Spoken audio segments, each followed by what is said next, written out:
विद्यार्थियों, एक बार पुनः आपका स्वागत है कक्षा प्लस की इन ऑनलाइन क्लासेस में।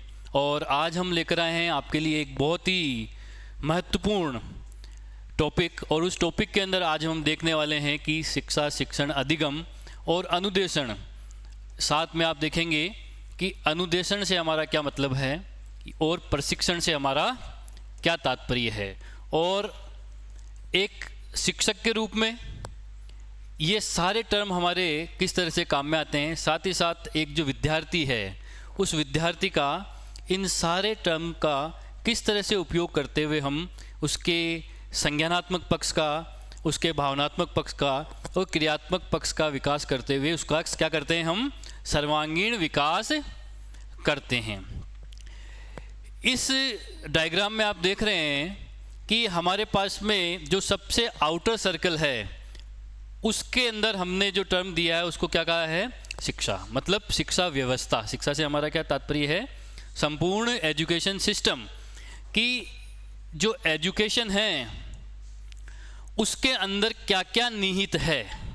ये हमें क्या बता रहा है कि एक जो एजुकेशन है उसके अंदर क्या क्या निहित है।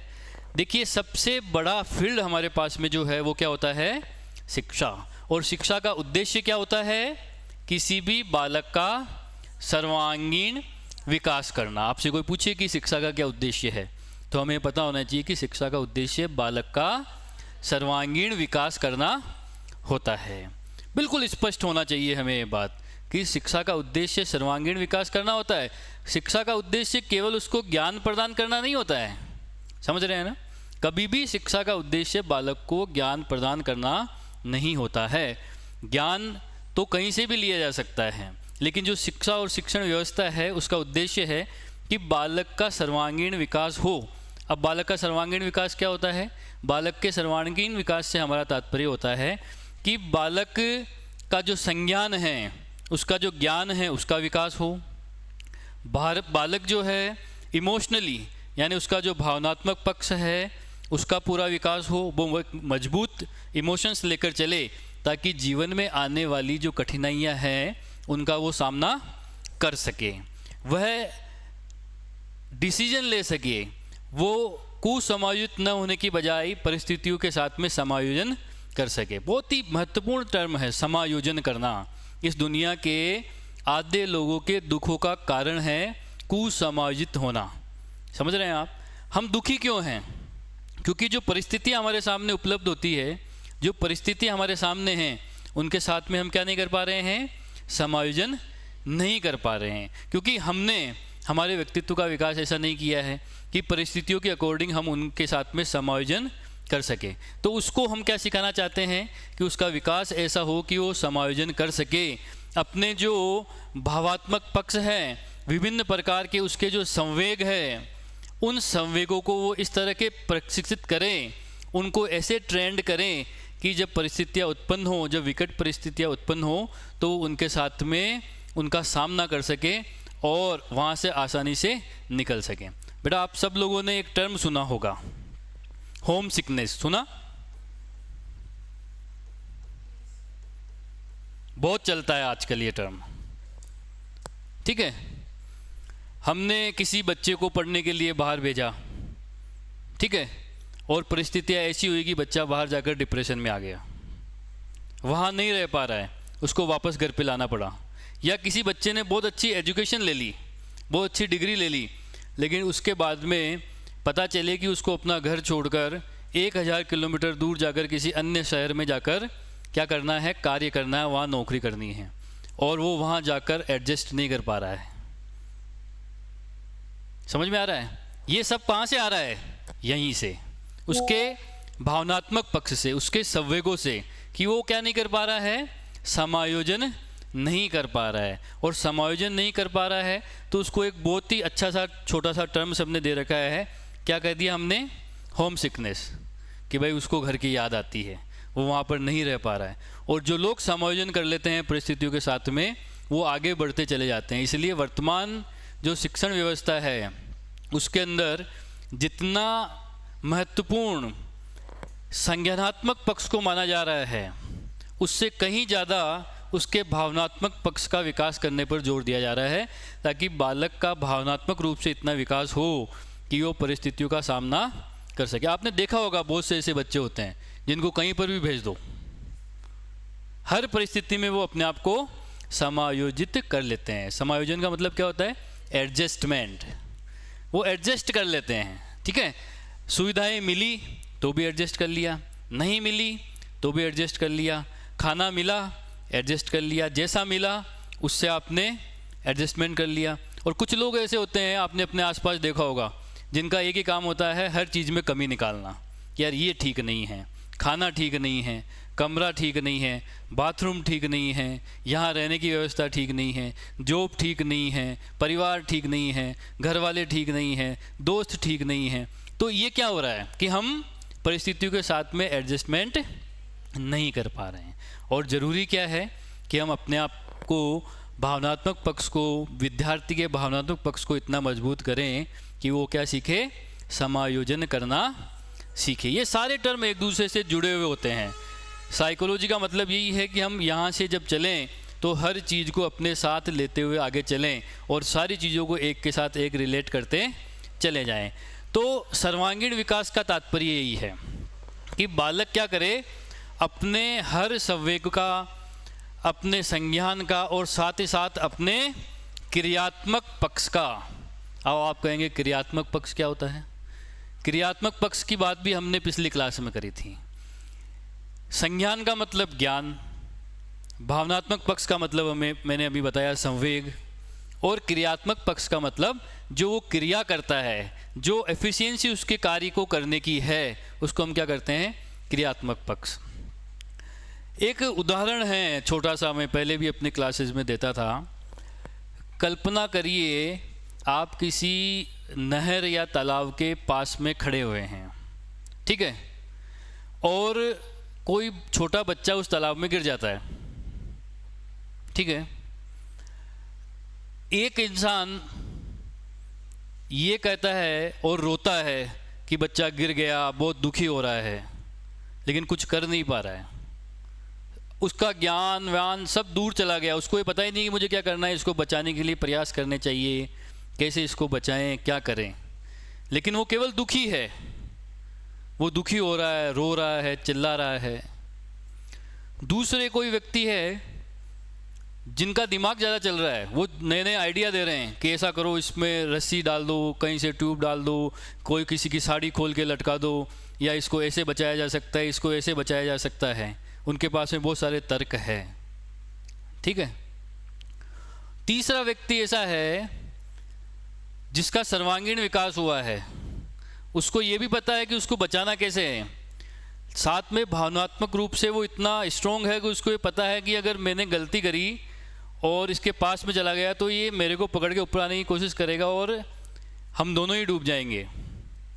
और क्रियात्मक रूप से वो इतना एक्टिव है कि वो दूसरों को ज्ञान देने की बजाय तुरंत कुछ ना कुछ साधनों को खोजने का प्रयास कर रहा है जिसके माध्यम से उसको बचाया जा सके।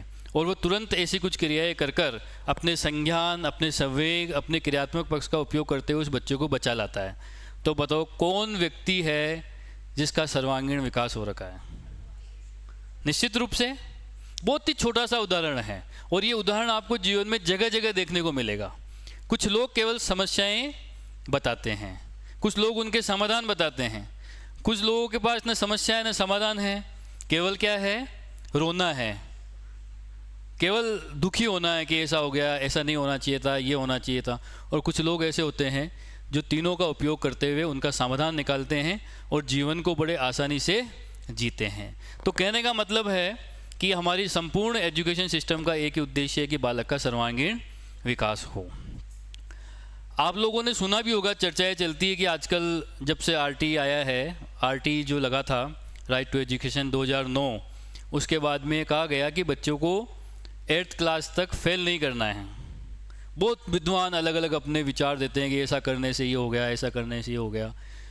बच्चे जो है शिक्षा के प्रति उनका जो रुझान है उसमें गंभीरता नहीं रही।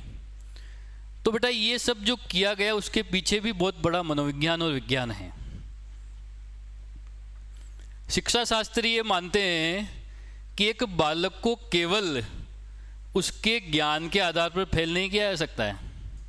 आपने एक सिलेबस बनाया, उस सिलेबस में आपने विभिन्न टॉपिक दिए और साल भर तक बच्चा विद्यालय आता है और उसके बाद में हमें कह दें कि ये बच्चा इस विषय में कमज़ोर है, ये फेल हो गया। क्या उस बच्चे ने साल भर तक दूसरा कुछ नहीं सीखा? क्या उसके भावनात्मक पक्ष का वहाँ पर विकास नहीं हुआ? क्या उसके क्रियात्मक पक्ष का विकास नहीं हुआ?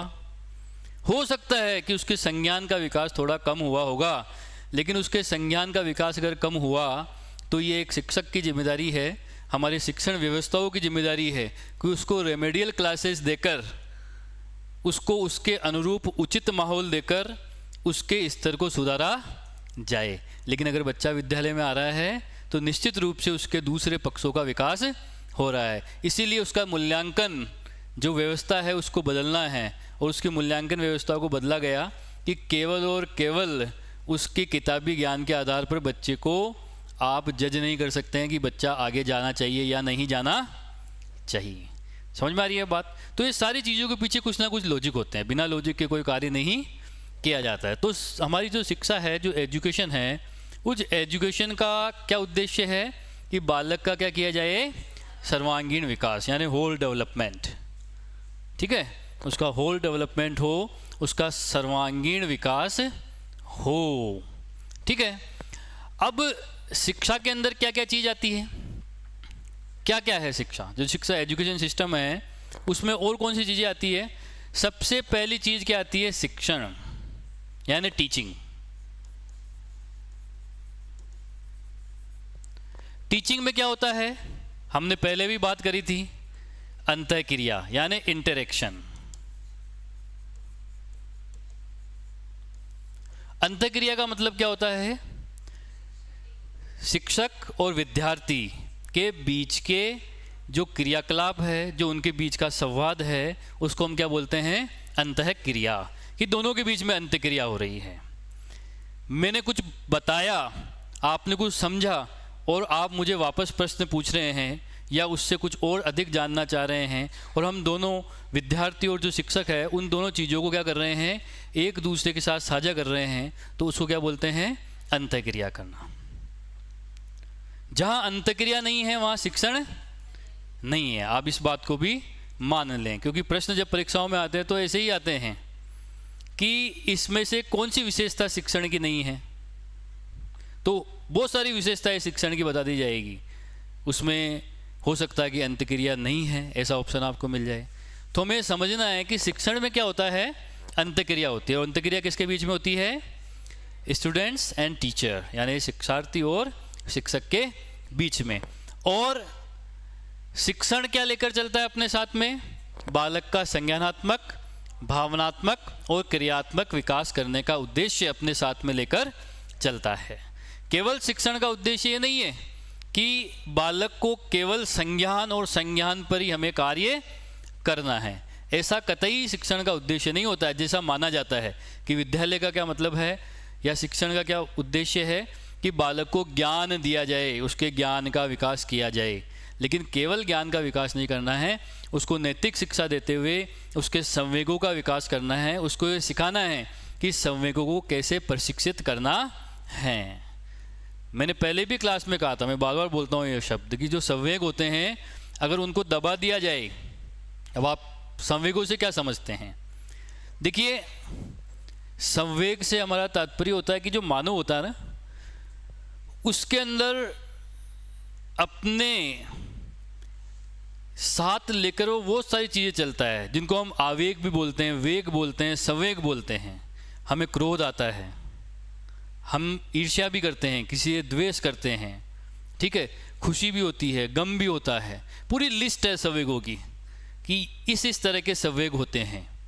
और जब किसी भी व्यक्ति या विद्यार्थी के संवेगों के अंदर समायोजन नहीं होकर कुसमायोजन की स्थिति बन जाती है, या वो अपने संवेगों को सही रूप से प्रशिक्षित नहीं कर पाता है और संवेग उभर कर सामने आते हैं, तो क्या होता है? उसका व्यक्तित्व जो होता है वो साधारण नहीं रहता है। बहुत से लोग होते हैं जिनको बहुत छोटी सी बात पे गुस्सा आता है। गुस्सा सबको आता है, क्रोध किसको नहीं आता है? जब आपके मन की कोई बात नहीं होएगी तो क्रोध आएगा। ये मानव की प्रकृति है।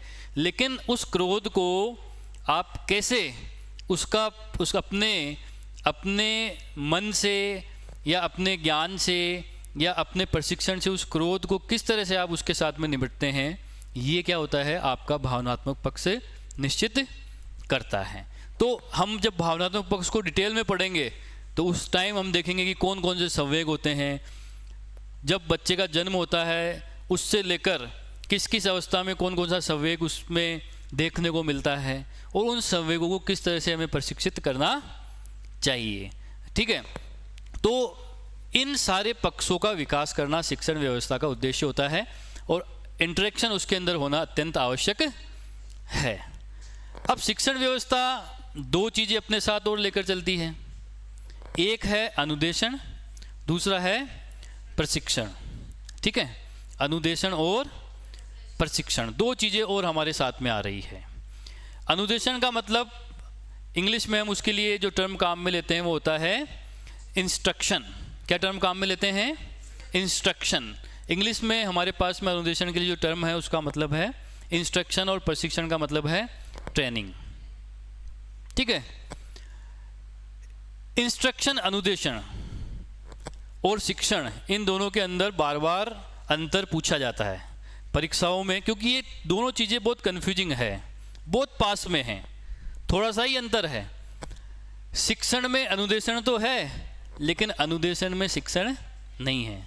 इस डायग्राम से आप ये भी समझ सकते हैं, बहुत सारी परीक्षाओं में प्रश्न बार बार पूछा गया है, क्या शिक्षण में अनुदेशन होता है? क्या अनुदेशन में शिक्षण निहित है? तो शिक्षण में तो अनुदेशन है क्योंकि शिक्षण के अंतर्गत अनुदेशन आ रहा है। ठीक है, लेकिन अनुदेशन में शिक्षण नहीं है। अब ऐसा क्यों है? देखिए, शिक्षण जब हम करा रहे हैं तो शिक्षण का मतलब क्या है? अंतःक्रिया होना। लेकिन शिक्षण का एक भाग क्या है? अनुदेशन भी है। इस टॉपिक को पढ़ाने के पश्चात अगर आपके सामने इस स्क्रीन के ऊपर कुछ प्रश्नोत्तरी पूछी जाए, ठीक है, और प्रश्न आ रहे हैं उसके ऊपर और आपको उनके क्या देने हैं? आंसर्स करने हैं, उत्तर देने हैं। ठीक है, तो वो क्या है? अनुदेशन है। क्यों है? क्योंकि उसमें अंतःक्रिया नहीं हो रही है। आप इससे स्मार्ट बोर्ड से पूछ नहीं सकते हैं कि ऐसा क्यों हुआ, पूछ सकते हैं, अंतःक्रिया नहीं है। ठीक है, इसलिए वो क्या है? अनुदेशन है। ठीक है, लेकिन अनुदेशन किसका भाग है? शिक्षण का, क्योंकि शिक्षण को और प्रभावी बनाने के लिए हम क्या कर रहे हैं?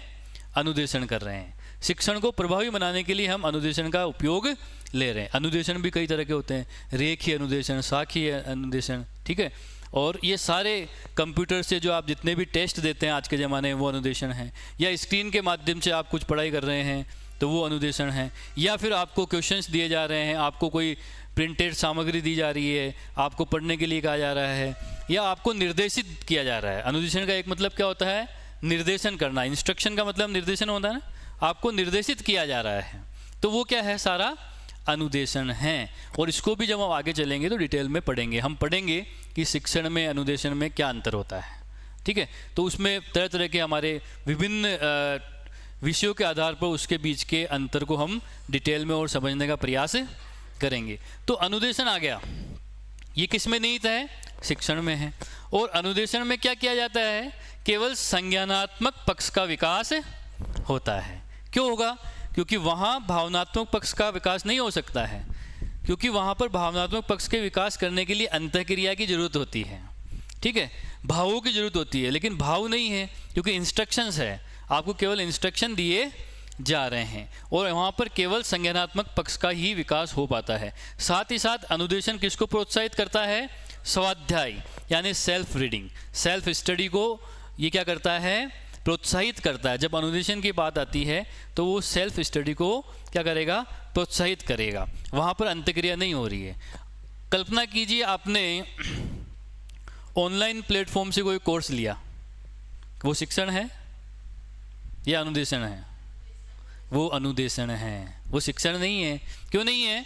क्योंकि उसमें जब ऑनलाइन कोर्स आपने लिया तो उसमें प्री लोडेड वीडियोज है, वीडियो पहले ही लोड कर दिए गए हैं और अब आप जिस टॉपिक को पढ़ना चाहते हैं उस पर क्लिक करेंगे और वीडियो चालू हो गया। ठीक है, आपको क्या मिल रहा है? संज्ञानात्मक पक्ष आपका विकास हो रहा है। स्वाध्याय आपको करना है, आपको खुद को उसको पढ़कर सीखना है, ठीक है, लेकिन आप उससे अंतःक्रिया नहीं कर सकते हैं, आप उससे अंतःक्रिया नहीं कर सकते हैं। जब अंतःक्रिया नहीं कर सकते हैं तो वो अनुदेशन है, शिक्षण नहीं है। टीवी के ऊपर विभिन्न प्रोग्राम आते हैं टीवी के ऊपर बहुत सारे ऐसे चैनल है जो भारत सरकार के द्वारा एजुकेशन को समर्पित किए गए हैं, और आप देखेंगे वहाँ पर मैथ्स के टॉपिक चलते रहते हैं, विज्ञान के टॉपिक चलते रहते हैं, ठीक है। तो वो क्या है? वो भी अनुदेशन है, वो शिक्षण नहीं है, क्योंकि वन वे है, वहाँ पर सारा जो काम है वन वे है। वहाँ पर विद्यार्थी सीख रहा है, नहीं सीख रहा है, बीच में छोड़कर चला गया, मोबाइल चल रहा है, विद्यार्थी उठकर चल गया, कब पढ़ रहा है, क्या सीख रहा है, कितना सीख रहा है, या उसके दूसरे जो पक्ष है क्रियात्मक भावनात्मक पक्ष, उनका विकास हो रहा है या नहीं हो रहा है, इन सब चीज़ों का ध्यान नहीं दिया जा सकता है, क्योंकि पॉसिबिलिटीज़ नहीं है। तो ऐसी स्थिति में वो सारे पक्ष, ये सारी जो चीज़ें हैं वो क्या होती है? अनुदेशन होती है, इंस्ट्रक्शन होते हैं। लेकिन हमें ये हमेशा ध्यान रखना है कि instruction is a part of teaching, ठीक है। शिक्षण के अंतर्गत क्या आता है? अनुदेशन आता है, ठीक है। ये शिक्षण की ही एक प्रक्रिया है, लेकिन अनुदेशन के अंदर शिक्षण निहित नहीं होता है, ठीक है। दूसरी चीज़ क्या लेकर चलता है शिक्षण अपने साथ में? प्रशिक्षण, ट्रेनिंग्स। जब हम शिक्षण की प्रक्रिया को अंजाम देते हैं तो हम विभिन्न प्रकार की ट्रेनिंग भी करवाते हैं, छोटे छोटे हम ट्रेनिंग के मॉड्यूल बनाते हैं, और उन ट्रेनिंग का उद्देश्य क्या होता है? किसी निश्चित अवधि में कुछ उद्देश्य लेकर अपने कौशल का विकास करना, ठीक है। हम विद्यालय है, और विद्यालय में हम चाहते हैं कि बच्चे क्या सीखें? कंप्यूटर पर MS वर्ड चलाना सीखे, और हमने 10 दिन का एक प्रोग्राम रख दिया, ट्रेनिंग प्रोग्राम रख दिया, हमने उसके लिए एक टीचर को हायर कर लिया, ठीक है। तो वो टीचर उनको सिखा रहा है, उसकी एक निश्चित अवधि है, ठीक है, और उस निश्चित अवधि में उसको अपने कौशल का कंप्यूटर से संबंधित विकास करना है। तो ये क्या है? प्रशिक्षण है। आपने जहाँ से BEd किया होगा उस BEd का नाम क्या होता है? कॉलेज का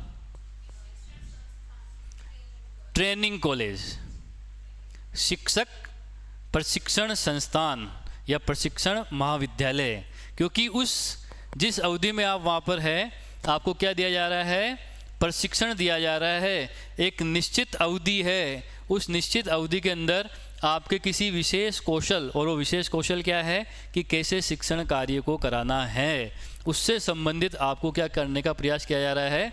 ट्रेनिंग देने का प्रयास किया जा रहा है, तो वो भी प्रशिक्षण है। नर्सिंग हो गई, इस तरह की बहुत सारी चीज़ें हैं जहाँ पर प्रशिक्षण का कार्य चलता है। तो ये प्रशिक्षण किस में आता है? शिक्षण के अंतर्गत आता है, कि किसी के विशेष कौशल, जिस कौशल में वो छात्र जाना चाहता है, जो वो सीखना चाहता है, उस कौशल को सिखाने के लिए उसको एक निश्चित अवधि के अंदर प्रशिक्षण कार्य किया जाए, तो उनको क्या बोलते हैं? हम प्रशिक्षण बोलते हैं। और ये प्रशिक्षण भी किसके अंतर्गत आता है? शिक्षण के अंतर्गत आता है।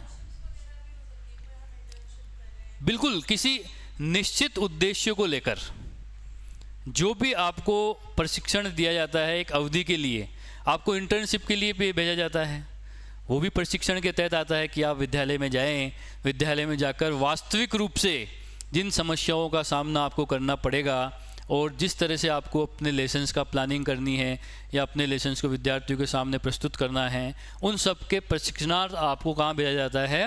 विभिन्न विद्यालयों में भेजने का कार्य किया जाता है। तो शिक्षण के अंदर प्रशिक्षण भी है, शिक्षण के अंदर अनुदेशन भी है, लेकिन प्रशिक्षण के अंदर शिक्षण नहीं है।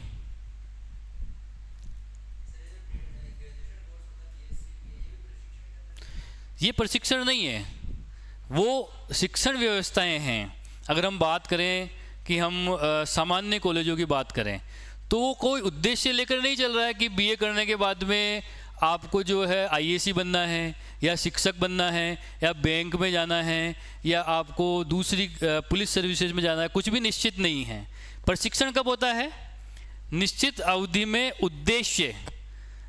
अब आपने जब BEd करने की सोची, अब आपका उद्देश्य है, और उद्देश्य क्या है? शिक्षक बनना। आप जब ITI कर रहे हैं तो आपका उद्देश्य है कि मुझे टेक्निकल काम सीखना है। समझ में आ रहा है? तो एक निश्चित अवधि के उद्देश्य को लेकर उस विषय से संबंधित जो कौशल है उनका जब विकास किया जाता है तो उसको क्या कहा जाता है? प्रशिक्षण कहा जाता है। ग्रेजुएशन डिग्री तो औपचारिक शिक्षा है, अपनी शिक्षा के अंतर्गत है, शिक्षा और शिक्षण के अंतर्गत है। बीटेक कर रहा है तो बीटेक भी एक डिग्री है, शिक्षा का कार्य कर रहा है वो बीटेक के अंदर। आपने बीटेक किया, बीटेक के दौरान आपने विचार कर लिया कि मुझे कोडिंग में जाना है, मुझे कोडिंग करनी है।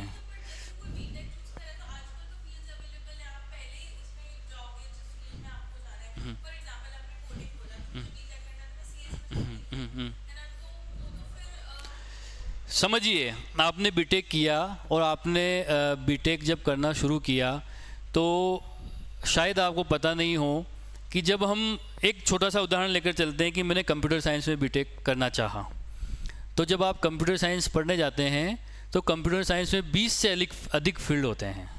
केवल कोडिंग ही नहीं होता है, टेस्टिंग भी होता है सॉफ्टवेयर, ठीक है, मेंटेनेंस भी होता है, ठीक है। इसके अलावा जो VLCC का कोर्स होता है जिसके अंदर चिप बनाना भी होता है, लॉजिक सर्किट बनाना भी होता है, एक कंपाइलर होता है जो कंप्यूटर की भाषाओं का अनुवाद करता है, ठीक है, इंटरप्रेटर होता है।